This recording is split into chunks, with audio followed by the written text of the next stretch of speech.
Hello everyone, welcome to our channel Nanak education point. My self Ina टक्कर।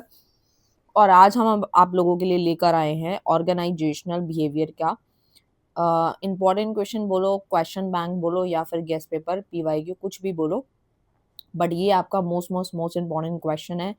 जो भी BBA में हैं और बीकॉम बीए कर रहे हैं तो उनका एक सब्जेक्ट आता है ऑर्गेनाइजेशनल बिहेवियर। तो टोटल आपको यहाँ पे 17 क्वेश्चन मैं लेकर आई हूँ, जिसमें से आपको 5 या कोई भी 6 क्वेश्चन करने हैं। पहला क्वेश्चन शॉर्ट नोट के ऊपर है, वो आप छोड़ भी सकते हो। बाकी के क्वेश्चन 6-7 क्वेश्चन अच्छे से प्रैक्टिस करने हैं और आप पास हो जाओगे। जिनको अच्छे मार्क्स लाने हैं वो सारे के सारे क्वेश्चन कर सकते हैं। सबसे पहला क्वेश्चन आता है राइट शॉर्ट नोट आता है, जो कि बहुत सारे हैं। शॉर्ट नोट कहीं से भी बन जाते हैं, इसलिए टॉपिक थोड़े ज़्यादा बनते हैं। और जिनको 90 प्लस लाना होता है उनके लिए मैं शॉर्ट नोट लेकर आती हूँ। और शॉर्ट नोट जो होता है बेसिकली वो चैप्टर में से कहीं से भी किसी भी टॉपिक से उठा के पूछ लिया जाता है। तो ये पीवाईक्यू के बेस पे ही मैं लेकर आई हूँ। तो सबसे पहले ऑर्गेनाइजेशन बिहेवियर ओबी होता क्या है। तो देखो, organisation behaviour is the study of how individual and group act with in an organisation. कि हमारी जो ऑर्गेनाइजेशन है जिसके अंदर जो हमारे इंडिविजुअल्स हैं उनके बारे में हम स्टडी कर रहे हैं। यानी ऑर्गेनाइजेशन बिहेवियर नाम से क्लियर है, ऑर्गेनाइजेशन के बिहेवियर के बारे में जान रहे हैं, स्टडी कर रहे हैं हाउ इंडिविजुअल एंड ग्रुप, कि किस तरीके से जो इंडिविजुअल एक अकेला इंसान जो होता है, एक व्यक्ति जो है या ग्रुप जो है, कैसे एक्ट कर रहा है ऑर्गेनाइजेशन के अंदर, कैसा उसका बिहेवियर है। It focus on understanding human behaviour in the workplace to improve organisation effectiveness. OB examine areas such as motivation, communication, leadership, group dynamic and organization culture। होता क्या है ना कि जब हम घर पे बैठे होते हैं तो हमारा जो बिहेवियर होता है थोड़ा अलग होता है। हम फ्रीली बैठ जाते हैं, किसी से भी कुछ भी कह देते हैं, बात कर लेते हैं, खा पी लेते हैं। बट अगर हम एक ऑर्गेनाइजेशन में जाते हैं तो वहाँ पे हमारा बिहेवियर थोड़ा-सा डिफरेंट होता है। तो वही यहाँ पे बताया जा रहा है कि यहाँ पे अंडरस्टैंड किया जाता है, ह्यूमन के बिहेवियर को समझा जाता है वर्क प्लेस पे, कि ऑर्गेनाइजेशन जो है वो किस तरीके से उसमें काम कर रहा है। ओबी एक्समाइन करता है, यानी कि ऑर्गेनाइजेशन बिहेवियर जो होता है वो मोटिवेशन प्रोवाइड करता है, कम्युनिकेशन, लीडरशिप सब कुछ प्रोवाइड करता है। क्योंकि यहाँ पे by analysing these expect manager can predict and influence employ behaviour to achieve organisation goal. और जो मैनेजर्स होते हैं वो प्रिडिक्ट करते हैं, इन्फ्लुएंस करते हैं एम्प्लॉय को, जो काम कर रहे हैं ऑर्गेनाइजेशन में, उनके बिहेवियर को देखते हैं, जांचते हैं। उसके बाद उसके ऑर्गेनाइजेशन के गोल को उसको बताते हैं कि ये हमारे ऑर्गेनाइजेशन के गोल है और आपको इस प्रकार से काम करना है। ओबी हेल्प करता है क्रिएटिव पॉजिटिव वर्क एनवायरनमेंट। वातावरण जो होता है बहुत एक पॉजिटिव वर्क एनवायरनमेंट पैदा करता है, जहाँ पे एम्प्लॉय फील करता है वैल्यू एंड मोटिवेटेड फील करता है। Also assist in managing conflicts. जो कन्फ्लिक्ट्स हो जाते हैं इंडिविजुअल्स के बीच में उसको भी ये ठीक करता है, टीम वर्क भी इम्प्रूव होती है और प्रोडक्टिविटी भी इनहांस होती है। क्योंकि यहाँ पे हम डिसिप्लिन में रहना सीख जाते हैं, अपने टाइम की वेस्टेज को कम करते हैं, अच्छे से बात करते हैं। काफ़ी सारी चीज़ें जो होती हैं ओबी से हमें मिलती है। एक बेटर डिसीजन में भी ये इफेक्टिव होता है। नेक्स्ट आता है कंट्रीब्यूटिंग डिसिप्लिन ऑफ ओबी। यानी कि जो डिसिप्लिन होते हैं उसमें कंट्रीब्यूशन जो है ओबी का वो क्या रहता है। तो ऑर्गेनाइजेशन बिहेवियर आपको अभी मैंने बताया एक तरीके से इंटरडिस्पेंसरी इन नेचर होता है। नॉलेज को ड्रॉ करता है सर्वल फील्ड्स के अंदर, जैसे कि साइकोलॉजी, सोशोलॉजी, ठीक है, एंथ्रोपोलॉजी, पॉलिटिकल साइंस, इन सब में जो है मेजर कंट्रीब्यूशन रहता है इन सब का। साइकोलॉजी फोकस करता है इंडिविजुअल के बिहेवियर को, लर्न करता है, चीज़ें सिखाता है, मोटिवेट करता है एंड पर्सनालिटी के बारे में बात करता है। सोशोलॉजी स्टडी करता है group behaviour, organisation structure and social system. ठीक है, तो यहाँ पे कंट्रीब्यूशन बताया कि कौन कौन क्या क्या कंट्रीब्यूशन दे रहा है ओबी के अंदर। पॉलिटिकल साइंस क्या मदद करती है, पावर को अंडरस्टैंड करती है, कन्फ्लिक्ट से बचाती है और ऑर्गेनाइजेशन जो पॉलिटिक्स है वो हमें समझाती है। For example psychology help in employ motivation. जो साइकोलॉजी है वो मदद करती है एम्प्लॉय को, मोटिवेट करती है, ठीक है। While sociology assist in team management. जो सोशियोलॉजी है वो असिस्ट करती है टीम मैनेजमेंट। जो कॉम्बिनेशन है इन सब डिसिप्लिन का जो इनहांस करता है ऑर्गेनाइजेशन की एफिशिएंसी को बढ़ाता है। क्योंकि अगर हमारी ऑर्गेनाइजेशन की एफिशिएंसी बढ़ जाती है तो कम्युनिकेशन बढ़ता है, बेटर वर्क प्लेस बन जाती है वो, और काम अच्छे से होगा तो आपको पता है फिर उसके बाद गोल भी अचीव होंगे, गोल अचीव होंगे तो सेल्स तो प्रॉफिट। तो इस प्रकार से रहता है। नेक्स्ट आता है पर्सनालिटी क्या होता है। तो personality refers to the unique combination of characteristic trait and behaviour that define an individual. Personality हर एक व्यक्ति की, हर इंडिविजुअल की थोड़ी सी डिफर होती है, अलग होती है। It influence how a person think, कि किस तरीके से वो सोचता है, कैसा फील करता है, कैसा बिहेव करता है अलग अलग सिचुएशन में। किसी को जल्दी गुस्सा आता है, किसी को लेट आता है, अगर उसके सामने कोई व्यक्ति आता है तो तब भी वो वैसा ही है क्या जो घर वालों के सामने है, या फिर डिफरेंस है? तो ये पर्सनालिटी को दर्शाता है। इन एन ऑर्गेनाइजेशन कंटेस्ट ऐसा नहीं है कि पर्सनालिटी अच्छे से कपड़े पहन लिए और बोलने की तमीज़ नहीं है, वो पर्सनालिटी में कंसिडर नहीं होता। पर्सनालिटी में यही आता है कि आपको बताया जा रहा है, इन्फ्लुएंस किया जाता है कि इंसान कैसे सोच रहा है, फ़ील कर रहा है, बिहेव कर रहा है अलग-अलग सिचुएशंस में। In an organization context, personality plays a significant role in determining job performance, communication style, interpersonal relationship. आप सोचेंगे कि मैम हमें ये सब क्यों पढ़ाया जा रहा है? तो देखो ये भी एक पार्ट है, अगर आप इन फ्यूचर जॉब करने जाएँगे या बिज़नेस करेंगे तो उसमें भी ये चीज़ें पता होनी चाहिए। तो पर्सनालिटी ना बहुत ही इंपॉर्टेंट रोल प्ले करता है आपकी जॉब की परफॉर्मेंस में।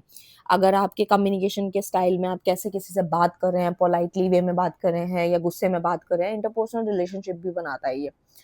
तो एक तरीके से understanding personality help manager assign suitable role to the employ and build effective team. अगर एक अच्छी टीम बनानी है तो उसके अंदर जो मैनेजर्स होते हैं वो एक तरीके से समझाते हैं, अच्छे से रूल रेगुलेशंस बताएंगे। It also help in the predicting employ behaviour, और वो प्रिडिक्ट भी कर पाते हैं कि एम्प्लॉय का बिहेवियर किस प्रकार से है। वर्क प्लेस पे अगर कोई कॉन्फ्लिक्ट होगा तो उसको भी फटाफट से मैनेज कर लेते हैं। कौन managers? Personality shape by both hereditary and environmental factor. Good match between personality and job requirement leads to higher job satisfaction and productivity. अगर किसी ऑर्गेनाइजेशन को अच्छी प्रोडक्टिविटी चाहिए तो उसे इंडिविजुअल पे काम करना पड़ेगा। मैनेजर को जो है अच्छे से डंडा दे के रखना होगा कि आपको एम्प्लॉइज़ को अच्छे से चीज़ें समझानी है, उनको टाइमली गोल्स के बारे में बताना है, उन पे नज़र रखनी है, निगरानी रखनी है, उनके बिहेवियर पे बात करनी है, उनकी पर्सनैलिटी पे बात करनी है। तो ये सारी चीज़ें रहती हैं। नेक्स्ट आता है परसेप्शन क्या होता है? Perception is the process by which individual, जो मैं आपको पढ़ा रही हूँ, जो यहाँ पे लैंग्वेज लिखी है वो तो मैं समझा रही हूँ, और अनदर एग्ज़ाम्पल भी जो देती जा रही हूँ मैं आपको, वो भी आप वहाँ लिख सकते हैं। परसेप्शन एक तरीके का प्रोसेस है by which individual interpret and give meaning to their surroundings. इसके अंदर आता क्या-क्या है? सिलेक्टिंग आता है, organising, interpreting information to form a meaningful picture to the world. अगर हमें कोई मीनिंगफुल पिक्चर चाहिए तो उसके लिए हमें क्या करना होता है? पहले चीज़ों को सिलेक्ट करना है, ऑर्गेनाइज़ करना है, सही तरीके से ढंग से लगाना है, इंटरप्रेट करना है इन्फॉर्मेशन को, जिस हिसाब की इन्फॉर्मेशन चाहिए उस हिसाब से उसको सेटल डाउन करना है, और एक मीनिंगफुल चीज़ निकल के आती है। तो ऑर्गेनाइजेशन के अंदर perception effect how employ view their work, किस तरीके से वो काम कर पा रहा है, कलीग के साथ कैसा है, मैनेजमेंट के साथ कैसा है। तो different people may perceive the same situation differently due to like factor like experience, expectation, attitude. हर एक पर्सन का एक्सपेक्टेशन, एक्सपीरियंस, एटीट्यूड हर तरह का अलग होता है। ठीक है? तो perception plays a critical role in the decision making, communication and behaviour. Misperception can lead to misunderstanding, conflict, poor performance. देखो मिस जो एक तरीके से मिसपरसेप्शंस होती हैं वो हमारे को मिसअंडरस्टैंडिंग क्रिएट कराती है, कन्फ्लिक्ट, लड़ाई झगड़े हो जाते हैं, पुअर परफॉर्मेंस होती है। तो manager need to understand perpetual process to avoid biasness such as stereotyping. उसे ऐसा नहीं है कि एक की साइड ले लेनी है या वो उसको अच्छा लग रहा है, लेकिन ऐसा हम पढ़ते तो हैं लेकिन कहीं फॉलो अप नहीं हो पाता, यानी कि कहीं ना कहीं बायसनेस रह जाती है और हमारी जो सोच है वो कहीं ना कहीं रह जाती है वैसी की वैसी। Effective communication and feedback can improve perception accuracy by managing perception, organization, enhance teamwork, reduce conflicts and overall performance को भी improve करता है। तो देखो भाई सिंपल सी भाषा में मैं समझाऊँ तो जो मैनेजर है या फिर जो टीएल होते हैं वो अपने नीचे इंडिविजुअल्स या एम्प्लॉयज़ को देखते हैं, तो उन्हें कहीं न कहीं जो है एक की साइड या किसी जो अगर उसका जानकार है, रिश्तेदार है या फिर उसके साथ उसकी अच्छी बनती है तो उससे काम कम कराता है, बाकियों पे बोझ ज़्यादा डालता है। तो ये सारे पॉइंट्स इसमें नहीं होने चाहिए, ये समझाया गया है। बट कहीं न कहीं हम पढ़ते तो बहुत कुछ है लेकिन होता है ऐसा, ठीक है? लीडरशिप क्या होता है? Leadership is the ability to influence and guide individual और group towards achieving organisation goal.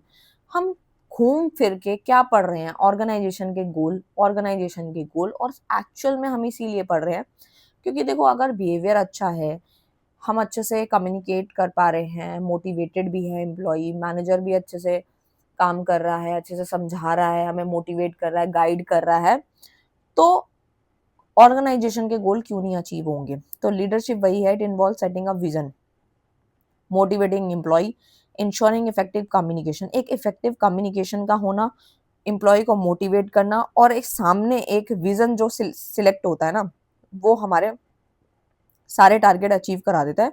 और लीडरशिप क्या है? एक गुड लीडर क्या होता है? जो इंस्पायर करता है, जो हमारे अंदर कॉन्फिडेंस जगाता है कि भाई आप अगर एम्प्लॉय अगर इस बार अच्छे से नहीं कर रहा तो उसके अंदर कॉन्फिडेंस जगाओ कि अगली बार वो ऑटोमेटिक सही करे, उसके अंदर ट्रस्ट बिल्ड करो, टीम वर्क इससे इनकरेज होगी।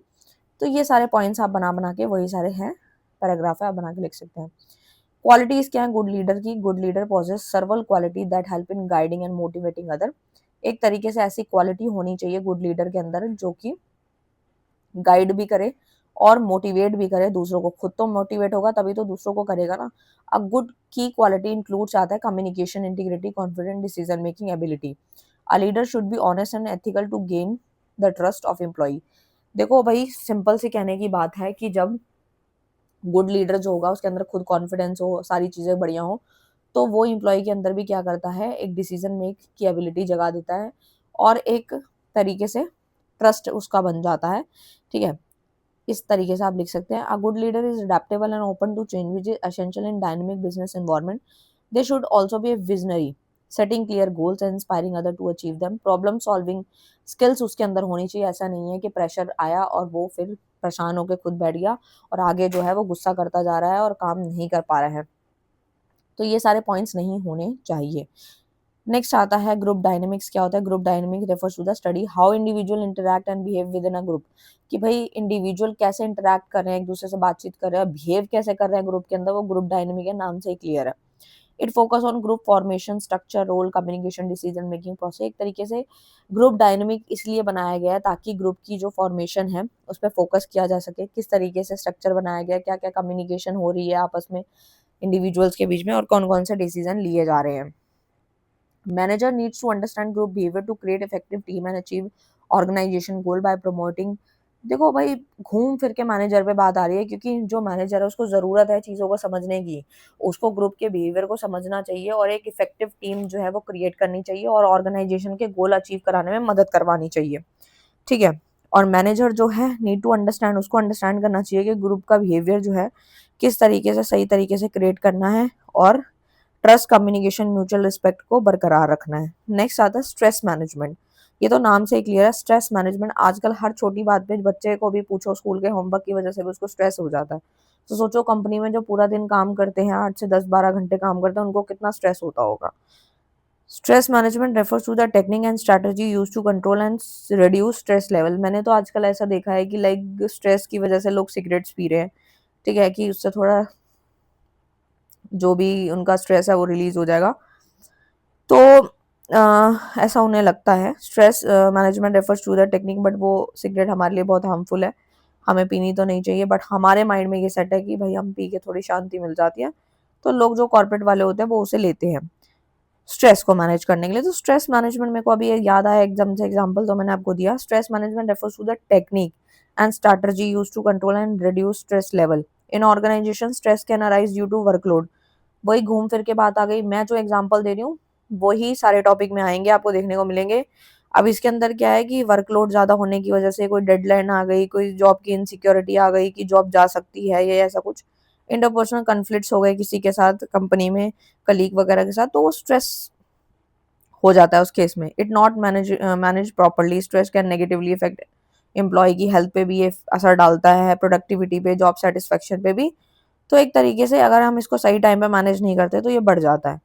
ठीक है, effective stress management involve identify stressor and adopting coping strategies such as time management, relaxation technique and regular exercise. अगर हम योगा करते रहेंगे, रेगुलर एक्सरसाइज करेंगे, ओवर थिंक कम करेंगे, तो इससे हमारा स्ट्रेस ऑटोमेटिक मैनेज हो जाता है। Communication and support from management also play a critical role in reducing stress. जैसे कम्युनिकेशन करना किसी से अच्छे से, अगर किसी के साथ भेदभाव हो गया है या फिर किसी के साथ कन्फ्लिक्ट हो गए तो उससे अच्छे से कम्युनिकेशन कर लो, बैठ के बातचीत कर लो, तो हमारे जो रिड्यूस हो जाता है स्ट्रेस उससे। और individual can manage stress by maintaining a work life balance. जो वर्क लाइफ का जो बैलेंस है उसको मेंटेन करने से ही स्ट्रेस मैनेज हो जाता है, पॉजिटिव थिंकिंग आने शुरू हो जाती है। नेक्स्ट आता है ऑर्गेनाइजेशन कल्चर। क्या होता है? तो देखो भाई, organisation culture refers to the share value, believe, norm, practice that shape the behaviour of employ with in an organisation. तो देखो भाई, ऑर्गेनाइजेशन कल्चर क्या है कि जो आसपास का वातावरण है, वातावरण में आता है नॉर्म, प्रैक्टिसेस, वैल्यूज, एम्प्लॉय का बिहेवियर। ये जो होता है ऑर्गेनाइजेशन के अंदर उसे हम ऑर्गेनाइजेशन कल्चर बोलते हैं। इसके अंदर क्या होता है, लीडरशिप स्टाइल हो गया, कम्युनिकेशन का पैटर्न कैसा, हम कैसे बात कर रहे हैं, फॉर्मल या इनफॉर्मल बात कर रहे हैं, ऑर्गेनाइजेशन की वैल्यूज क्या हैं, इस तरीके से। कल्चर जो होता है वो फॉर्मल और इनफॉर्मल भी हो सकता है। पॉजिटिव ऑर्गेनाइजेशन कल्चर इनहांस करता है एम्प्लॉय की सेटिस्फेक्शन देता है, उसको प्रोडक्टिविटी देता है, रीअटेंशन देता है। और ना एक तरीके से it also help in attracting talent and building strong brand image. एक तरीके से स्ट्रॉन्ग ब्रांड की इमेज भी इससे क्रिएट होती है। और मैनेजर का इसमें बहुत बड़ा रोल होता है ऑर्गेनाइजेशन के कल्चर को शेप देने का और उसको मेंटेन करने का। ठीक है, नेक्स्ट आता है लर्निंग ऑर्गेनाइजेशन। ये भी उसी प्रकार से है कि लर्निंग ऑर्गेनाइजेशन एक तरीके का कंटिन्यूअस अडेप्शन है जो कि हमारी लर्निंग के हर लेवल को इनकरेज करता है, उसे इम्प्रूव करता है। हमें कुछ ना कुछ सीखने को हर लेवल पे ऑर्गेनाइजेशन में मिलता ही है। अगर आप स्कूल में किसी भी क्लास में जाते हो तो आपको आप जाते हो तो बहुत कुछ सीखने को मिलता है, ऐसे ऑर्गेनाइजेशन के हर लेवल पे कुछ ना कुछ सीखने को मिलता है। It focus on knowledge sharing. इससे क्या होता है, लर्निंग ऑर्गेनाइजेशन में क्या होता है, नॉलेज शेयर होती है, इनोवेशन होता है, कंटिन्यूस डेवलपमेंट देखने को हमें मिलता है। They also invest in training and development program to enhance employ capability. कि जो एम्प्लॉय की जो पहले से काम करने की कैपेबिलिटी है, अगर उसको बढ़ाना है तो उसको नई नई ट्रेनिंग दो, उस पर इन्वेस्ट करो और उसको कुछ नए नए प्रोग्राम सिखाओ ताकि वो और नई नई चीजें सीखे। फॉर एग्जाम्पल आजकल एआई का बहुत चल रहा है, एआई टूल्स के बारे में कुछ नई क्लासेस दे दी। ठीक है, अगर सैटरडे ऑफ होता है तो उस एआई के बारे में कुछ बताया, कुछ वीडियोस दिखाई, कुछ ऐसे प्रैक्टिकल चीजें कराई, तो उससे भी चीजें सीखने को मिलती हैं। नेक्स्ट आता है what are the causes of work stress. देखो भाई, यहाँ पर ये मैं ऑलरेडी ऊपर क्वेश्चन करा चुकी हूँ, शॉर्ट में ही बताऊंगी। यहाँ पे आया वर्क जो स्ट्रेस होता है इसके क्या क्या कॉजेज है, किस वजह से होता है। वर्कलोड ज्यादा होने की वजह से, कन्फ्लिक्ट हो गया, कंट्रोल में कमी होना, वर्किंग आवर बहुत लंबी होनी, जॉब की इनसिक्योरिटी, ये सारे मैंने ऊपर कराए थे, वही सारे क्वेश्चन है, वही सारे पॉइंट्स आप बना के लिख सकते हैं। नेक्स्ट आता है explain the concept nature and scope of organisation behaviour. Organisation behaviour तो मैंने ऊपर पढ़ाया आपको काफी अच्छे से, इसके नेचर देख लेते हैं। तो सबसे पहले आता है इंटरडिस्पेंसनरी अप्रोच, जिसमें क्या होता है, combine knowledge from psychology, sociology and anthropology, ये भी मैंने पढ़ाया आपको। साइंटिफिक अप्रोच में आता है बेस्ड ऑन रिसर्च पे बेस्ड होता है, ऑब्जर्वेशन एंड एनालिसिस पे बेस्ड होता है, उसको हम साइंटिफिक अप्रोच कहते हैं। ह्यूमनिस्टिक अप्रोच में क्या होता है, हम ह्यूमन की नीड पे फोकस करते हैं कि इंसान की ज़रूरत क्या है, वैल्यू, डिग्निटी, इस पे काम करते हैं। गोल ओरिएंटेड मतलब इंडिविजुअल और ऑर्गेनाइजेशन के गोल दोनों डिफरेंट होते हैं, दोनों को अचीव कराने में मदद कराता है कौन, ओबी। ठीक है, ऑर्गेनाइजेशन बिहेवियर के कुछ स्कोप है। सबसे पहला इंडिविजुअल लेवल पे, जैसे personality, perception, learning, motivation, attitude, ये सब मैंने ऊपर पढ़ाया। ग्रुप लेवल में आता है ग्रुप का behaviour, team work, communication, leadership, ये सब ग्रुप लेवल पे आता है। ऑर्गेनाइजेशनल लेवल में आता है organisation structure, organisation culture, change management, ये सब मैं ऊपर पढ़ा चुकी हूँ। जिनको डिटेल में नहीं पढ़ना वो ये पढ़ सकते हैं। जो क्वेश्चन रिपीटेड है वो स्किप करूंगी और शॉर्ट में पढ़ाऊंगी। Discuss the contributing discipline to organisation behaviour. तो यहाँ पे बताया गया है कि जो हमारा ऑर्गेनाइजेशन बिहेवियर होता है वो एक तरीके से नॉलेज को ड्रॉ कर रहा है, अलग अलग various discipline to understand human behaviour in the organisation, की ऑर्गेनाइजेशन में किस प्रकार से उसका बिहेवियर रहता है। ये सब ऊपर मैं करा चुकी हूँ आप लोगों को, सेम ही है। नेक्स्ट जो आता है वो आता है describe the historical development and evaluation evolution of the organisation behaviour. तो अगर हम हिस्ट्री की बात करें, हिस्टोरिकल डेवलपमेंट की बात करें, तो यहाँ पे बताया गया है क्लासिकल अप्रोच के द्वारा कि scientific management F W Taylor ने दिया था और हेनरी फ्योल ने दिया था एडमिनिस्ट्रेटिव। तो साइंटिफिक मैनेजमेंट बोलता है कि टास्क स्पेशलाइजेशन को बढ़ावा देता है, एक मिनट, और time and motion study efficiency पे काम करता है। जबकि एडमिनिस्ट्रेटिव थ्योरी जो कि हेनरी फ्योल ने दिया था वो फोकस करता है प्रिंसिपल ऑफ मैनेजमेंट, जैसे प्लानिंग, ऑर्गेनाइजिंग, कंट्रोलिंग पे ये काम करता है। ठीक है, इस प्रकार से आप दो भी बना के लिख सकते हैं। ह्यूमन रिलेशन अप्रोच में आता है जो कि 1930 से 1950 में दी गई थी। इस अप्रोच के द्वारा यहाँ पे हमें बताया गया है कि टीम वर्क पे फोकस करो, कम्युनिकेशन और लीडरशिप पे काम करो, और एम्प्लॉय जो है वो मोटिवेट होना चाहिए सो दैट वो अपना जो है काम करेगा। For example shifted attention from machine to people, जो हमें अटेंशन मशीन को देनी चाहिए वो हम इंसानों को देना शुरू कर दे तो बात ही बन जाए। उसके बाद है बिहेवियरल साइंस अप्रोच, क्या होती है, जो कि 1950 से 1970s में आई थी। जिसमें क्या था, ये अप्रोच जो है scientific method to study human behaviour को स्टडी करने के लिए थी, जिसमें हम उसको मोटिवेट करते हैं, लीडरशिप देते हैं और उसी पे बात करते हैं। ह्यूमन नीड की हायरार्की के बारे में जब बात होती है, ठीक है, मोटिवेशन, ये सारे आपने पॉइंट्स ऑलरेडी पढ़े होंगे डिटेल में। ठीक है, इतना भी सफिशिएंट है।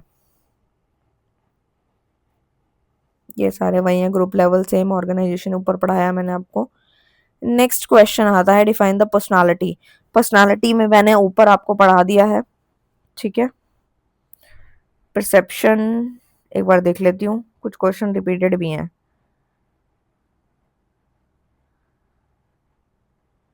ये सारे वही हैं जो मैं पढ़ा चुकी हूँ आपको, ठीक है।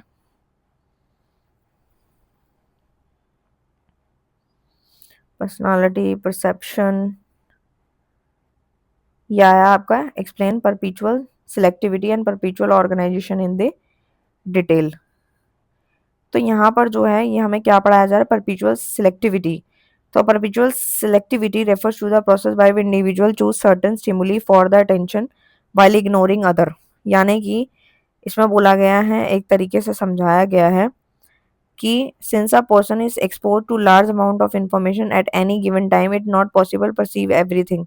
The mind selectively focus on specific stimuli based on the relevance and importance. जैसे कि इसके अंदर क्या हो रहा है, बताया जा रहा है कि परपेचुअल सिलेक्टिविटी क्या है। एक तरीके से ऐसा प्रोसेस जिसमें इंडिविजुअल जो है चूज करता है सर्टन स्टिमुली फॉर अटेंशन के लिए, इसको सिलेक्ट किया जाता है और बाकियों को इग्नोर किया जाता है। जैसे कि एक्सटर्नल फैक्टर कौन कौन से, स्टिमुलस फैक्टर कौन से हैं, तो जैसे कि साइज है, large object attract more attention, ये तो आपको पता ही होगा।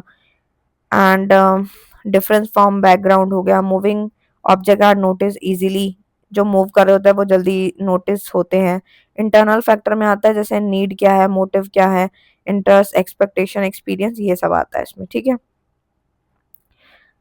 तो ये आप बना के लिख सकते हैं। परपेचुअल ऑर्गेनाइजेशन में क्या आता है, परपेचुअल ऑर्गेनाइजेशन एक तरीके का ऐसा प्रोसेस है जिसमें अरेंज किया जाता है और ग्रुपिंग किया जाता है selected information in meaningful pattern. उसको इस तरीके से सिलेक्ट किया जाता है ताकि वो एक मीनिंगफुल पैटर्न बना सके, जैसे फिगर एंड ग्राउंड। सिमिलैरिटी वाले प्रोडक्ट होते हैं ना, जैसे कि सिमिलर प्रोजेक्ट ऑब्जेक्ट होते हैं जो सेम शेप के, सेम कलर के, उनको एक साथ ले लो, ठीक है। कंटिन्यूटी में क्या होता है, continuous pattern rather than abstract changes, ये सब आ जाता है, ठीक है। नेक्स्ट आता है सोशल परसेप्शन। क्या होता है, impression management in the organisation. तो सोशल परसेप्शन होता क्या है, social perception refers to the process by which individual from impression and make judgement about other people. दूसरों के बारे में एक जजमेंट क्रिएट करते हैं, जैसे कलीग के बारे में, मैनेजर्स के बारे में, सबऑर्डिनेट के बारे में। तो इसमें आता है सीरोटाइपिंग, हेलो इफेक्ट, प्रोजेक्शन और सिलेक्टिव परसेप्शन। सीरोटाइपिंग में आता है हम जज करते हैं based on the group characteristic, group के फीचर के अकॉर्डिंग जब हम उसे जज करते हैं तो स्टीरियोटाइपिंग है। इसका ऊपर भी एग्जांपल मैंने दिया था मैनेजर का। हेलो इफेक्ट में आता है forming an overall impression based on one trade, एक तरीके से ओवरऑल इंप्रेशन को फॉर्म करता है। प्रोजेक्शन में आता है attributing one own trade to others, ठीक है। सिलेक्टिव में आता है selecting what one wants to see, ठीक है, क्या किस तरीके से अ, देखा जा रहा है उसको। नेक्स्ट आता है इंप्रेशन मैनेजमेंट, जिसमें आता है कॉमन टेक्निक जो यूज होती है, जैसे self promotion, highlighting one achievement and ability, highlight किया जाता है एक ही अचीवमेंट एबिलिटीज को। इंटीग्रेशन में आता है प्रेज टू गेन फेवर लेना, ठीक है, इस प्रकार से। वीकनेस शो करना, वो तो सब्लिकेशन, इस प्रकार से आप बना के लिख सकते हैं। नेक्स्ट आता है एटीट्यूड। क्या होता है, तो attitude refers to the person positive negative feeling believes and tendencies की, कि उसकी जो फीलिंग है वो पॉजिटिव है या नेगेटिव है, ठीक है, टूवर्ड्स पीपल, लोगों के प्रति, अलग अलग सिचुएशन में कैसी है। एक होती है कॉग्निटिव, इफेक्टिव, बिहेवियरल। कॉग्निटिव में आता है बिलीव्स और थॉट्स आते हैं, इफेक्टिव में आता है फीलिंग और इमोशन, और बिहेवियरल में आता है एक्शन और रिस्पॉन्स कैसे कर रहा है कोई पर्सन, इंडिविजुअल, दूसरे के प्रति। Definition of values क्या है, values are deeply held beliefs and principle that guides an individual behavior and decision make. तो they represent what a person consider important life, वो एक तरीके से रिप्रेजेंट करता है कि वो पर्सन उसकी लाइफ में कितना इंपॉर्टेंट है, जैसे ऑनेस्टी, इंटीग्रिटी, रिस्पेक्ट, रिस्पॉन्सिबिलिटी। हर इंसान दूसरे इंसान की इज्जत कुछ अलग लेवल पे करता है, किसी की ज्यादा किसी की कम। ऑर्गेनाइजेशन बिहेवियर के कुछ इंपॉर्टेंस हैं, इसमें क्या होता है, बिहेवियर को ये इन्फ्लुएंस करता है, जॉब भी सेटिस्फाई होती है, डिसीजन मेकिंग होती है, एम्प्लॉय भी मोटिवेट होता है। ये सारे वही पॉइंट्स हैं जो ऊपर मैंने डिटेल में आपको करवाए थे।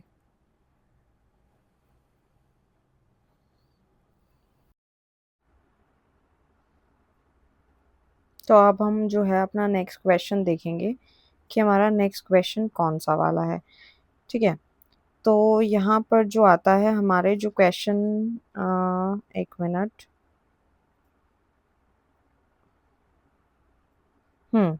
नेक्स्ट क्वेश्चन आता है एटीट्यूड का, कि क्वेश्चन नंबर 11 है, define attitude and values, explain the importance in the organisation behaviour. यानी कि जो हमारा एटीट्यूड है, ठीक है, ऊपर शॉर्ट नोट में काफ़ी सारे टॉपिक यही थे, सिमिलर थे काफ़ी सारे, तो वो शॉर्ट नोट में थे, लेकिन ये फीचर मेरिट डिमेरिट्स के साथ है। तो एटीट्यूड जो है, आई थिंक मैंने आपको एटीट्यूड वाला क्वेश्चन करवा दिया है। ठीक है, तो 12th क्वेश्चन से स्टार्ट करते हैं। तो explain learning theories and reinforcement in organisation behaviour, कि लर्निंग क्या होती है। ठीक है, तो learning in organisation behaviour refers to the relatively permanent change in behaviour that occur a result of experience, practice और ट्रेनिंग। यानी लर्निंग क्या है, कि आप कुछ सीख रहे हैं और आप कुछ सीखने की वजह से आपके अंदर एक परमानेंट चेंज आ जाता है। परमानेंट चेंज इन बिहेवियर, एक परमानेंट चेंज आता है बिहेवियर में, जो कि अच्छा रिजल्ट देता है।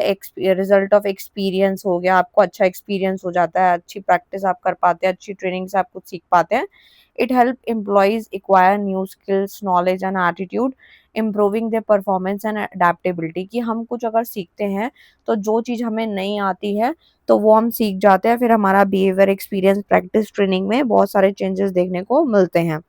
नेक्स्ट आता है लर्निंग थ्योरीज में आता है, जैसे कि क्लासिकल कंडीशनिंग थ्योरी क्या कहती है, तो ये बोलती है हमें, this theory explain learning through association between stimuli, it was developed by even Pavlov.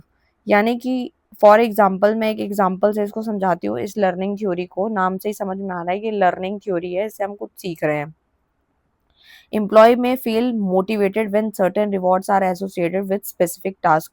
अगर उसको कुछ टास्क दिया जाता है तो उसके अंदर एक डेडिकेशन आता है काम को करने का। एम्प्लॉय भी मोटिवेट फील करता है अगर उसको कुछ रिवॉर्ड अगर मिल जाते हैं, तो वो एक तरीके से टास्क में भी उसको कॉन्फिडेंस रहता है और कहीं ना कहीं वो चीज़ों से सीख पा रहा है। ठीक है, नेक्स्ट आता है ऑपरेंट कंडीशनिंग थ्योरी, जो कि डेवलप बाय पीएफ स्किनर के द्वारा दी गई थी, डेवलप करी गई थी। And this theory state that behaviour is influenced by it's consequence. ठीक है, लेट सपोज यहाँ पे एक एग्जांपल दिया गया है कि behaviour followed by negative outcome is avoided. Example है हमारा, employ work harder when rewarded for good performance. की जो हमारे एम्प्लॉयज होते हैं वो मेहनत ज़्यादा करते हैं when rewarded for good performance. यानी कि हमने यहाँ पर ये देखा है कि जो हमारा बिहेवियर इस प्रति भी चेंज हो जाता है। यानी कि यानी कि जो लर्निंग थ्योरी है, यानी जो क्लासिकल कंडीशनिंग थ्योरी है, वो हमें यही बताता है। ये तो मैंने आपको बता दिया, बट जो सेकंड जो आता है ऑपरेंट कंडीशनिंग थ्योरी, वो हमें क्या बताता है कि behaviour followed by negative outcome is avoided. यानी कि जो हमारा बिहेवियर को अगर हम फॉलो करते हैं और नेगेटिव आउटकम आता है, उसको हमें अवॉइड करना चाहिए। ठीक है, लेकिन अगर हमारी परफॉर्मेंस अच्छी है, हमें रिवॉर्ड मिल रहा है, तो हम उसके लिए मेहनत भी करते हैं।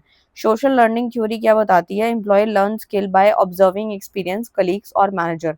मैनेजर को देख के, कलीग को देख के, कुछ ऑब्जर्व करके, एक्सपीरियंस लेके जो हम आगे बढ़ते हैं, तो उसे हम सोशल लर्निंग थ्योरी कहते हैं, क्योंकि हमने किसी से, अपने आसपास के लोगों से कुछ सीखा, लर्न किया और उसको उसका बेनिफिट हमें मिला, जिसकी वजह से हमें attention, reattention and reproduction and motivation देखने को मिल जाता है। रीइंफोर्समेंट इन ऑर्गेनाइजेशन बिहेवियर में आते हैं, एक पॉजिटिव होता है, एक नेगेटिव, एक पनिशमेंट। इस प्रकार से होता है। तो पॉजिटिव में क्या होता है, giving reward to encourage desire behaviour, कि अगर एम्प्लॉय के बिहेवियर को बदलना है तो उसको रिवॉर्ड्स दो, फॉर एग्जांपल बोनस दो, प्रमोशन दो, तो वो मोटिवेटेड फील करेगा। और जहां वो अगर 10% मेहनत कर रहा था, तो अब वो 20 to 40% मेहनत करेगा, क्योंकि उसको यहाँ पे रिवॉर्ड मिल रहा है, बोनस मिल रहा है, प्रमोशन हो रहे हैं। नेगेटिव इन्फोर्समेंट में क्या होता है, removing an unpleasant condition to encourage behaviour, for example removing strict supervision when performance improve. यानी कि जो स्टिक, बिल्कुल स्टिक तरीके से जो सुपरविजन किया जाता है, निगरानी रखी जाती है, उसको हटा दो। व्हेन परफॉर्मेंस इंप्रूव, जब परफॉर्मेंस इंप्रूव होने लगे, तो जो हमारा सुपरविजन जो होता है वो नेगेटिव इम्पैक्ट डालता है, जो कि इसके बिहेवियर को दिक्कत दे सकता है। पनिशमेंट में आता है वार्निंग और सैलरी डिडक्शन। कि अगर कोई पर्सन बार-बार वही गलती कर रहा है तो उसको क्या करो, उस एम्प्लॉयी की सैलरी काटने की उसको धमकी दो या फिर उसको वार्निंग दो। तो यानी applying penalties to discourage unwanted behaviour, यानी कि उसका बिहेवियर अब सही नहीं है, उसको ठीक करने का तरीका ही यही है कि उसकी सैलरी काटी जाए, अगर वो टाइम से नहीं आ रहा है या फिर वो छुट्टियाँ ज़्यादा मार रहा है। तो इस प्रकार से जो है आप इसको बना करके लिख सकते हैं। नेक्स्ट क्वेश्चन आता है, define leadership and explain major leadership theories. तो देखो भाई, लीडरशिप क्या है, मैंने ऊपर भी आपको लीडरशिप का मीनिंग भी बताया था काफी अच्छे से। तो leadership is the ability to influence, guide and motivate individual और group to achieve organisation goal. तो देखो भाई, अभी ये टॉपिक हम समझेंगे, लेकिन आप ये समझो कि जो हम सब्जेक्ट पढ़ रहे हैं ऑर्गेनाइजेशन बिहेवियर, यानी कि ऑर्गेनाइजेशन में हम बार बार उन दीवारों की तो बात नहीं करेंगे, या फिर एक ऑर्गेनाइजेशन के अंदर जो एम्प्लॉय है जो काम करके हमें दे रहा है, तो हम उसी को ही कहीं ना कहीं उसकी ट्रेनिंग को इम्प्रूव कराएंगे या फिर उसकी और चीज़ों को एनहांस कराएंगे। ठीक है, तो इसीलिए बार बार हमें जो है बताया जा रहा है ऑर्गेनाइजेशन के अंदर कि एम्प्लॉय को कैसे मोटिवेट करना है, कैसे गाइड करना है, कैसे बोनस देना है।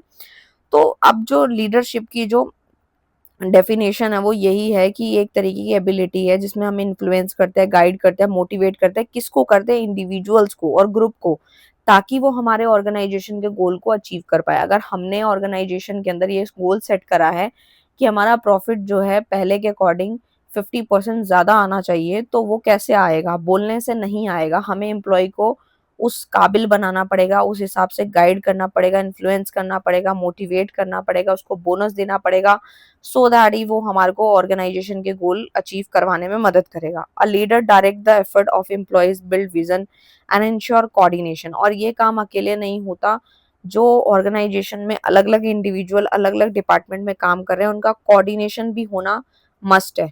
Leadership is not just about authority but about inspiring trust, confidence and commitment along followers. यानी जो लीडरशिप होती है वो एक तरीके से it's it's not just about authority नहीं है कि आपने किसी को अथॉरिटी दे दी कि मेरी जगह पे ये काम कर लेना या ऐसा कर लेना, कि मैं छुट्टी पे हूं तो ऐसे कर लेना। बट अबाउट इंस्पायरिंग ट्रस्ट, इसके अंदर ट्रस्ट की भी जरूरत होती है, कॉन्फिडेंस चाहिए होता है, कमिटमेंट चाहिए होती है। इस प्रकार से काम होता है। मेजर लीडरशिप की जो थ्योरीज होती हैं वो किस प्रकार से हैं वो यहाँ पे समझाई हैं।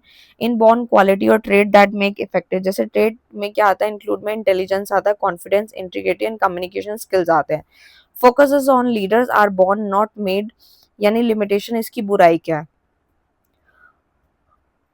तो सबसे पहले यहाँ पर आता है ignore the impact of situation and environment, यानी कि ये जो हमारे वातावरण के अंदर जो कुछ चीजें हैं उसको इग्नोर करता है, और जो सिचुएशन होती हैं एंड उसको भी ये इग्नोर मार देता है। तो ये है ट्रेड थ्योरी में बताया गया था। और बिहेवियरल थ्योरी बोलता है, this theory focus on what leader do rather than what they are. ठीक है, कि भाई वो क्या कर रहा है बजाय के व्हाट दे आर, क्या वो है। ठीक है, तो यानी कि यहाँ पे कंट्रीब्यूशन की बात करूँ तो यहाँ पे लीडरशिप जो होती है सजेस्ट करा जाता है, लीडरशिप कैन बी लर्नड। हमें लीडरशिप सीखनी पड़ती है, उसको हम क्या बोलते हैं? बिहेवियरल थ्योरी बोलते हैं। नेक्स्ट होता है कंटीजेंसी सिचुएशनल थ्योरी। इसमें क्या होता है? Leader must adapt the style based on circumstances, factor include task structure, leader member relation and environment. यानी कि जो इफेक्टिवनेस होती है लीडरशिप की वो डिपेंड करती है उस सिचुएशन पे कि वो सिचुएशन कैसी है। तभी इसको हमने कंटीजेंसी को सिचुएशनल थ्योरी भी बोला। और जो हम लीडर्स होते हैं, leader must adapt the style based on circumstances, और जो लीडर्स होते हैं उनको जो स्टाइल बेस्ड सर्कमस्टांसेस होते हैं उनको अडेप्ट करना पड़ता है, सो दैट ही वर्क हो पाता है उस पर। पाथ गोल थ्योरी क्या होता है? इसमें क्या होता है? This theory focus on how leader motivate, कि किस तरीके से लीडर जो है वो मोटिवेट करेगा एम्प्लॉय को ताकि उसके ऑर्गेनाइजेशन के गोल अचीव हो पाए। Leaders clarify the path to achieve goals, remove obstacle and provide support, दे उनको, और कहीं ना कहीं पार्टिसिपेटिव बनाए एम्प्लॉय को, एंड अचीवमेंट ओरिएंटेड होना चाहिए ताकि उसके मन में कुछ करने की भावना हो। नेक्स्ट आता है ट्रांसफॉर्मेशनल थ्योरी, जिसमें क्या होता है? Leader who bring major organisational change, जैसे कि विजन पे फोकस करना, इनोवेशन पे एंड चेंज पे। क्योंकि आज का जो कंपटीशन चल रहा है अभी हर एक बिजनेस में या हर एक सर्विस में, आप कह सकते हैं किसी भी चीज में, तो उसमें हमें एम्प्लॉय को मोटिवेट करना मस्ट है। वो है हमारा ट्रांसफॉर्मेशनल थ्योरी, जिसमें क्या होता है? हमारा विजन पे फोकस होना चाहिए, इनोवेशन पे और चेंज पे। ये मेन फोकस कहलाता है ट्रांसफॉर्मेशनल थ्योरी का। कंक्लूजन आप लोग पढ़ सकते हैं। नेक्स्ट क्वेश्चन आता है describe the qualities and function of effective leader. ये तो मैंने आपको ऊपर ही पढ़ाया था कि जो इफेक्टिव लीडर की क्वालिटीज होती है वो किस प्रकार से होती है। तो सबसे पहला कम्युनिकेशन स्किल अच्छी होनी चाहिए एंड इंस्ट्रक्शन और फीडबैक जो है वो भी क्लियर होनी चाहिए। इंटीग्रिटी एंड ऑनेस्टी होनी चाहिए। Build trust through ethical behaviour. अगर हमारा बिहेवियर अच्छा है तो हम किसी का ट्रस्ट जीत सकते हैं, अगर हमारा बिहेवियर अच्छा नहीं है तो हम ट्रस्ट नहीं जीत पाएंगे। कॉन्फिडेंस भी आता है। एक इफेक्टिव लीडर जो होता है, लीडर कौन होता है, जो पूरे टीम को लीड करता है, उसकी क्वालिटीज बताई गई हैं। तो कॉन्फिडेंस होना लीडर के अंदर भी मस्ट है, क्योंकि अगर वो खुद लीडर के अंदर कॉन्फिडेंस होगा तो आगे एम्प्लॉय को भी मोटिवेट कर लेगा। उसके विजन अगर क्लियर है, विजन थिंकिंग उसकी सही है, तो वो आगे भी, उसका विजन क्लियर है, फ्यूचर गोल उसे पता होंगे, वो आगे भी अच्छे से मोटिवेट करेगा। डिसीजन मेकिंग की एबिलिटी भी उसके अंदर होगी एंड इमोशनल इंटेलिजेंस भी देखने को मिलेगा। बाकी पॉइंट्स आप बना सकते हैं। इफेक्टिव लीडर के फंक्शंस क्या है? सबसे पहले गोल को सेट करे, प्लान करे, organising, directing, motivating, communicating and decision making. ये सारे पॉइंट्स आप बीएसटी वाले हैं, वही जो मैंने ऑलरेडी समझाए हैं, आप बना के लिख सकते हैं। नेक्स्ट आता है explain group dynamics, group formation, function of group of an organisation. देखो ग्रुप डायनेमिक मैंने ऊपर अच्छे से समझा दिया था, वही है सेम। ग्रुप फॉर्मेशन क्या होता है? तो देखो वही ग्रुप फॉर्मेशन जो होता है एक तरीके का प्रोसेस है through which a group is created, जिसमें ग्रुप को क्रिएट करा जाता है, डेवलप किया जाता है over the time. And the most common model is the Tuckman model. ये काफी इंपॉर्टेंट मॉडल है जिसके अंदर कुछ स्टेजेस आती है, जैसे forming, storming, norming and performing, adjourning. तो सबसे पहले फॉर्मिंग में क्या आता है? मेंबर कम टुगेदर, मेंबर्स आते हैं एक साथ and get acquainted and understand group objective. और एक तरीके से इकट्ठे आते हैं मेंबर एक साथ आके, ग्रुप के जो उद्देश्य होते हैं उसको समझते हैं, उसको हम फॉर्मिंग कहते हैं, क्योंकि फॉर्म हो रहा है यहाँ पर। स्टॉर्मिंग में क्या होता है? कन्फ्लिक्ट्स एंड डिफरेंसेस अराइज होते हैं एज इंडिविजुअल एक्सप्रेस ओपिनियन, क्योंकि अलग अलग इंसान की अलग अलग ओपिनियंस होते हैं और अपने अपने ओपिनियन की वजह से उनके बीच में कुछ कन्फ्लिक्ट्स या डिफरेंस देखने को मिलता है। अब आप सोचो घर में भी अगर 5 मेंबर्स हैं तो सबकी राय जो है, सोच जो है, वो अलग अलग होती है, जिसकी वजह से कई बार कन्फ्लिक्ट हो जाते हैं, तो यहाँ पे ऑर्गेनाइजेशन में भी हो जाते हैं। नॉर्मिंग में आता है member develop mutual understanding role and group norm, यानी यहाँ पे मेंबर क्या कर रहे हैं? म्यूचुअल अंडरस्टैंडिंग को डेवलप करने की कोशिश कर रहे हैं, वो नॉर्मिंग है। परफॉर्मिंग में तो नाम से क्लियर है, group work efficiently toward achieving goal, और यहाँ सब लोग ग्रुप मिलके एफिशिएंटली तरीके से काम कर रहा है सो दैट गोल्स जो है ऑर्गेनाइजेशन के वो पूरे हो सके, वो परफॉर्मिंग है। आर्ट जॉइनिंग में क्या होता है? Group disband after achieving it's objective, जैसे ही ग्रुप जो होता है वो डिसबैंड हो जाते हैं क्योंकि यहाँ पे उनके उद्देश्य जब पूरे हो जाते हैं। नेक्स्ट आता है function of group in an organisation. तो सबसे पहला जो आता है वो आता है टास्क अचीवमेंट। जो पॉइंट्स ऊपर मैंने छोड़े हैं दैट मीन्स वो मैंने ऊपर अच्छे से करवाए होंगे, ठीक है। तो टास्क अचीवमेंट में आता है help in completing organisation objective efficiently, यानी कि जो ऑर्गेनाइजेशन के उद्देश्य हैं वो एफिशिएंटली तरीके से कंप्लीट हो सकें, वही हमारा ऑर्गेनाइजेशन का फंक्शन कहलाता है। और कोऑर्डिनेशन भी होना मस्ट है, प्रॉब्लम सॉल्विंग, मोटिवेशन, वही सारे पॉइंट्स हैं। सोशल सेटिस्फैक्शन का होना, communication and control of behaviour. तो देखो भाई सिंपल सी भाषा में अगर आप इसको समझो तो यही है कि ऑर्गेनाइजेशन जो है वो किस तरीके से फंक्शन कर रहा है। कोऑर्डिनेशन भी होना चाहिए, मेंबर के बीच में स्मूथ इंटरेक्शन होना चाहिए, ये नहीं एक दूसरे से कोई झगड़ा कर रहे हैं या ढंग से बात नहीं कर रहे हैं या बता नहीं रहे हैं किस डिपार्टमेंट में क्या चल रहा है। प्रॉब्लम सॉल्विंग है, यानी कि शेयरिंग ऑफ आइडियाज भी इनकरेज हो और बेटर डिसीजन हो। मोटिवेशन में आता है provide support and encouragement to members, यानी मोटिवेशन भी मस्ट है कि मेंबर के बीच में मोटिवेशन होना मस्ट है। कम्युनिकेशन तो है ही है, इस तरीके से आप इसको बना के लिख सकते हैं। नेक्स्ट आता है, ये भी मैंने ऊपर पढ़ाया था बट इसको देख लेते हैं। What is stress management, explain causes effect and coping strategy of stress. Stress होता क्या है? तो स्ट्रेस एक तरीके का stress management refers to the technique and strategy use to control, reduce and cope with stress. कि हाँ अगर हमें किसी चीज से स्ट्रेस हो जाता है, ऊपर हमने पढ़ा था कि स्ट्रेस किस किस चीजों से होता है, अब यहाँ था स्ट्रेस को कैसे हम मैनेज करोगे। तो मैनेज करने के लिए टेक्निक है, स्ट्रैटेजी है जो आपको स्ट्रेस को कंट्रोल करता है, कम करवाता है, ठीक है। तो in organisation stress arises when job demand, जब जॉब की demand exceed an individual ability to handle them. जैसे कि मान लो जॉब जा रही है या फिर हमें जॉब जा सकती है या फिर सैलरी नहीं आ रही है, ऐसे बहुत सारी चीजें जिसकी वजह से स्ट्रेस हो जाता है। तो उसको कम करने के लिए हमें फिजिकली फिट रहना होता है, ठीक है। और बॉडी पे ध्यान देना होता है, वर्कआउट करना होता है, उससे हमारा स्ट्रेस लेवल कम हो जाता है, जैसे मेडिटेशन करना। अब स्ट्रेस के यहाँ कॉजेज बताएं, जैसे कि excessive workload and tight deadline, ठीक है, long working hour, poor working condition, job की सिक्योरिटी की कमी होना, ये सारे उसके कॉजेज है। पर्सनल कॉजेज में आता है जैसे फाइनेंशियल प्रॉब्लम होना, फैमिली का इशू होना, हेल्थ प्रॉब्लम होना एंड वर्क लाइफ इनबैलेंस होना, इसकी वजह से भी स्ट्रेस होता है।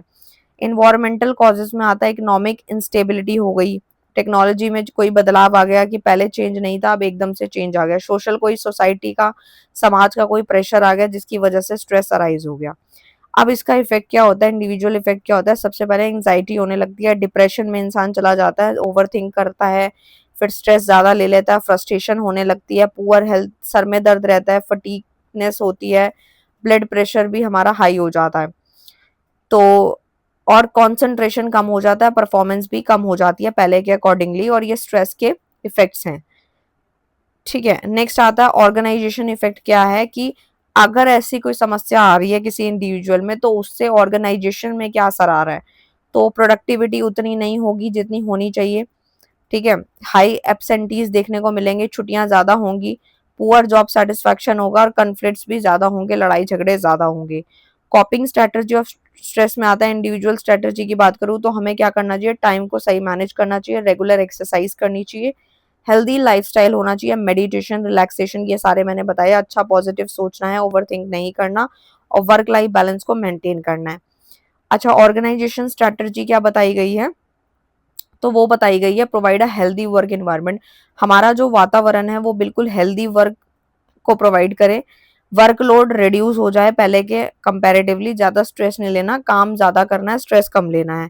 सेटिंग रियलिस्टिक गोल्स हो गया, एम्प्लॉय की काउंसलिंग करनी है ताकि वो मोटिवेट रहे, सपोर्ट प्रोग्राम्स उसके लिए जो है वो कंडक्ट कराने चाहिए, ओपन कम्युनिकेशन इनकरेज होना चाहिए। इस प्रकार से आप इसको बना के लिख सकते हो एंड कंक्लूजन भी लिख सकते हैं। नेक्स्ट जो क्वेश्चन है जो कि विच इज द लास्ट, ठीक है, 17 क्वेश्चन है ऑर्गेनाइजेशन का कल्चर के बारे में, culture diversity and learning organisation क्या होता है। तो देखो भाई, सबसे पहले ऑर्गेनाइजेशन कल्चर, जहां कल्चर वर्ड आ जाता है वहां that means value, believes, norm, practice that guide how individual have within the behave with in an organisation, कि किस प्रकार से एम्प्लॉय जो है वो अपनी ऑर्गेनाइजेशन में बिहेव कर रहा है, ठीक है। वैल्यूज में आता है when the organisation consider important, believes में आता है common understanding how think work, की किस तरीके से चीजें जो है वो कॉमन अंडरस्टैंडिंग, मतलब आपको चीजें समझनी है कि किस तरीके से वर्क होगा। नॉर्म्स में आता है स्टैंडर्ड ऑफ बिहेवियर को आपने एक्सेप्ट किया। सिंबल एंड रिचुअल्स में लोगो, ड्रेस कोड, सेरेमनीज, क्योंकि हर किसी का ड्रेस कोड वगैरह थोड़ा अलग होता है, जैसे आपको पता ही है मुस्लिम लोग ज्यादातर ब्लैक कलर का पहले बुरखा पहनते थे, और जो बनिया लोग हैं वो साड़ी वगैरह लेडीज कैरी करती थी, तो ये उनके रिचुअल सिंबल के अकॉर्डिंग चीजें चल रही हैं। टाइप ऑफ ऑर्गेनाइजेशन कल्चर में आता है क्लैन कल्चर, जैसे कि family like team work oriented हो गया, ठीक है। मार्केट कल्चर में आता है रिजल्ट एंड कंपटीशन पे हम फोकस करते हैं क्योंकि नाम से ही क्लियर है। हायरार्की कल्चर में स्ट्रक्चर्ड होती हैं चीजें, किसको किसने ऑर्डर देना है, किसने किससे कम्युनिकेट करना है, वो सारी चीजें हायरार्की कल्चर में रूल बेस्ड होती हैं। फंक्शन की बात करूं तो इसमें आता है, किसकी फंक्शन की बात हो रही है, ऑर्गेनाइजेशन कल्चर की।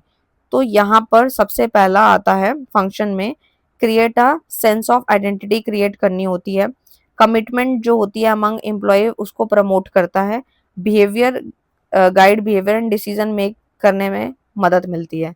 अब जैसे कि यहाँ पे एक एग्जांपल दिया गया है, companies like Google promote an innovative and flexible culture encouraging creativity and new ideas, यानी जो कंपनीज हैं जैसे कि गूगल ने प्रमोट किया इनोवेटिव और फ्लेक्सिबल कल्चर, सो दैट जो हमारी क्रिएटिविटी है, नए नए आइडियाज ताकि इनकरेज हो, कुछ नया सोचे, कुछ नया करें। नेक्स्ट आता है कल्चरल डाइवर्सिटी, जिसमें आता है presence of difference among employees, हर एक एम्प्लॉय का जो प्रेजेंस ऑफ डिफरेंस होता है वो थोड़ा डिफर होता है, कल्चर डाइवर्सिटी कहलाता है। जैसे हर किसी की लैंग्वेज अलग है, रिलीजन अलग है, जेंडर अलग है, एज अलग है, वैल्यू ट्रेडिशन सारे अलग अलग है। इसके इंपॉर्टेंस क्या है, तो देखो भाई, डिफरेंट पर्सपेक्टिव एंड आइडियाज इसके अंदर देखने को मिलता है, क्रिएटिविटी इससे बढ़ती है, इनोवेशन भी बढ़ती है, क्योंकि जैसे जैसे हम लोग चीज़ों को गो थ्रू करते हैं या नई नई चीज़ें देखते हैं तो हमारे माइंड में नई नई क्रिएटिविटी आती है और इनोवेशन देखने को मिलता है। प्रॉब्लम सॉल्विंग एबिलिटी भी इससे एनहांस होती है, किससे, ऑर्गेनाइजेशन जो कल्चर है। ठीक है, क्योंकि नई चीज़ें सीखेंगे तो हम कुछ नया अडैप्ट करेंगे, ठीक है।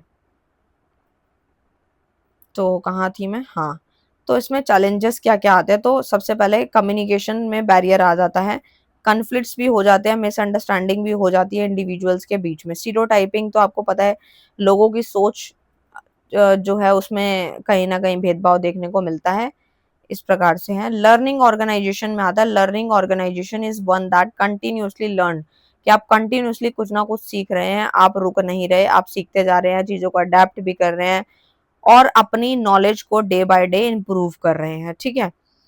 तो यहाँ पे की फीचर क्या है, कंटिन्यूअस लर्निंग एनवायरनमेंट आपको आसपास देखने को मिलता है, फिर आप कुछ नया सीखते हो तो आपको अपने आसपास का वातावरण भी वैसा ही चाहिए, ओपन कम्युनिकेशन रहता है, अडेप्टेबिलिटी टू चेंज, एम्प्लॉय की एम्पावरमेंट देखने को मिलती है।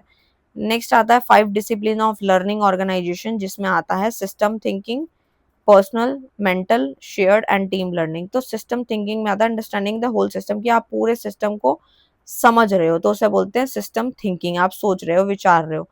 पर्सनल मास्टरी में आता है आपका कंटिन्यूस सेल्फ इम्प्रूवमेंट, कि आप अपने ऊपर कंटिन्यूसली कुछ ना कुछ इम्प्रूव कर रहे हो, कुछ ना कुछ नया सीख रहे हो। मेंटल मॉडल्स में आता है कि अजम्पशन को चैलेंज कर रहे हो। शेयर्ड विजन में आता है कॉमन ऑर्गेनाइजेशन के जो गोल सबके लिए एक जैसे एक बराबर होते हैं। टीम लर्निंग यानी कि आप साथ मिलके कुछ सीख रहे हो।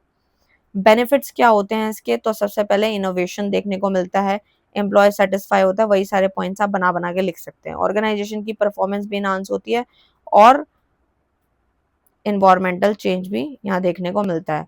तो ये कंक्लूजन है इन शॉर्ट। तो वीडियो अगर आपको अच्छा लगे तो प्लीज़ लाइक करें, शेयर करें, कमेंट करें, और अगर ये पीडीएफ चाहिए तो दिए गए नंबर पे आप संपर्क कर सकते हैं, स्क्रीनशॉट आप ले ही सकते हैं। तो ये था पूरा का पूरा।